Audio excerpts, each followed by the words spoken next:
பேசாதே. வாயிருக்குது பேச தெரியும் என்று பிறரை ஏளனமாய் பேசாதே. ஜீவன் நிலையாயிருக்கும் நினைக்காதே. இன்றைக்கு படுத்தால் நாளை நிச்சயம் கிடையாதே. ஜீவன் நிலையாயிருக்கும் நினைக்காதே. இன்றைக்கு படுத்தால் நாளை நிச்சயம் கிடையாதே.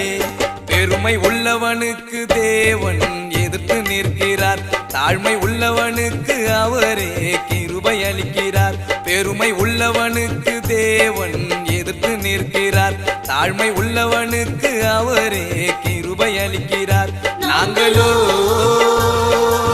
இயேசுவின் நாமத்தை குறித்தே மேன்மை பாராட்டுவோம்.